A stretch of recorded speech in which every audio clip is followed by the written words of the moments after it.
নমস্কার বন্ধুরা, মানবীর রান্নাঘরে আপনাদের সবাইকে স্বাগত জানাই। আমার আজকের রেসিপি টমেটো ক্যারট স্যুপ। অত্যন্ত সুস্বাদু আর হেলদি এই স্যুপটা কিভাবে বানিয়েছি আসুন দেখে নিই। শীতকালে এরকম স্যুপ খেতে খুবই ভালো লাগে। তো কে কে বানান এইভাবে জানাতে পারেন কমেন্টে। এর জন্য আমি নিয়ে নিয়েছি 2টো গাজর বেশ বড় সাইজের আর 3টে টমেটো। এইগুলো ভালো করে ধুয়ে আগে টুকরো করে নিয়েছি। গাজরটা একটু পাতলা করে কেটেছি আর টমেটোটা একটু মোটামুটি কেটে নিয়েছি। এটা আমি প্রেসার কুকারে 1/2 লিটার জল দিয়ে আগে সেদ্ধ করে নিচ্ছি। 3-4টে সিটি দিয়ে সেদ্ধ করে নেব। আমি আগে যে স্যুপগুলো দেখেছি এটা স্টাইলটা একদমই আলাদা। তারপরে এটা আমি এই যে সেদ্ধ করে নিচ্ছি। 3 থেকে 4টে সিটি দেব, তাহলে খুব ভালো মতো সেদ্ধ হয়ে যাবে এটা।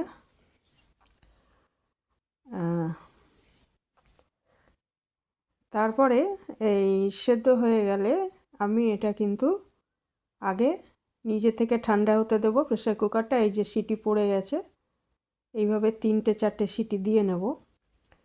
তারপরে এটা একটা পাত্রে ঢেলে নিয়েছি, নিয়ে এটাকে একটু ঠান্ডা করে নেব। ঠান্ডা করে এর যে জলীয় যে অংশটা রয়েছে সেটা আগে ছেঁকে একটা পাত্রে নিয়ে নেব।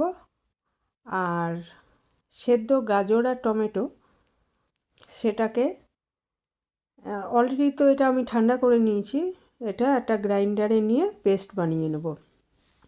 গরম অবস্থায় কখনোই পেস্ট বানাবেন না, গ্রাইন্ডারে দেবেন না, কারণ তাতে কিন্তু ক্ষতি হবে।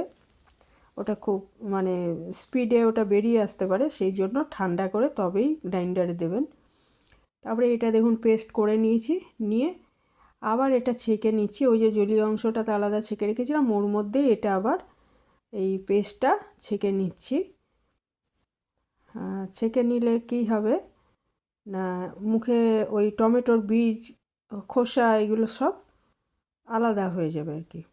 মুখে কোনো শক্ত অংশ পড়বে না তাহলে, বা ছিবড়া অংশ পড়বে না। এটা এইভাবে আমি এটাকে এই যে দেখুন এটা বেরিয়ে এসে এই যে বীজের অংশটা এটা আলাদা করে নিলাম। এইবারে একটা কড়াইটা আগে গরম করে নিয়েছি। তারপরে এখানে আমি মোটামুটি 1 চামচ মাখন বা বাটার দিয়ে নিলাম। এই আমুল বাটার ব্যবহার করেছি আমি এখানে, ঘরে তৈরি বাটারও ব্যবহার করতে পারেন, কোনো অসুবিধা নেই।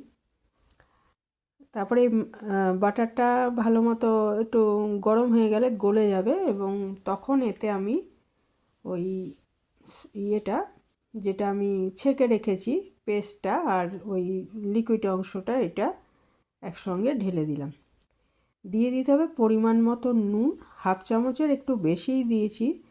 যে যতটা করবেন সেই হিসেবে নুনটা একটু টেস্ট করে দিয়ে দেবেন একটুখানি মিষ্টি। একটু যদি মিষ্টি দেওয়া হয়, আমি চিনি ব্যবহার করিনি এখানে, সামান্য সুগার ফ্রি ব্যবহার করেছি, তাহলে কি হবে একটু ব্যালেন্স হবে স্বাদটায়। সেই জন্য সামান্য, এমনি স্যুপে সাধারণত দেওয়া হয় না মিষ্টি, এখানে একটু সামান্য একটু মিষ্টি দিলে স্বাদটা উঠবে।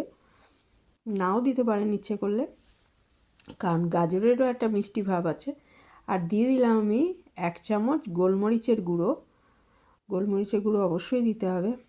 এই স্যুপটা একদম সিম্পল, কিন্তু খেতে খুব ভালো হয়। এটা একটু ফুটে উঠতে দেবো। ফুটে উঠতে দিলে তাহলেই এটা স্যুপটা রেডি হয়ে যাবে। এই সময় দেখে নিতে হবে, নুনটা যদি কম থাকে তাহলে একটু নুন দিয়ে দেবেন। এটা ভালো মতো একটু মিনিট 3 ফুটিয়ে নিতে হবে। আর এই যে গাঢ়ত্বটা এরকম রয়েছে, যদি চান আর একটু গাঢ় করে নিতে পারেন ইচ্ছে। তো স্যুপ একটু পাতলা পাতলাই ভালো লাগে খেতে। এটা কর্নফ্লাওয়ার দেওয়ারও কোনো প্রয়োজন নেই। এটা দেখুন একটা পাত্রে ঢেলে নিয়েছি, ওপরে একটু মাখন দিয়ে দিয়েছি। বাটার যদি না থাকে তাহলে একটু ফ্রেশ ক্রিমও দিয়ে দিতে পারেন।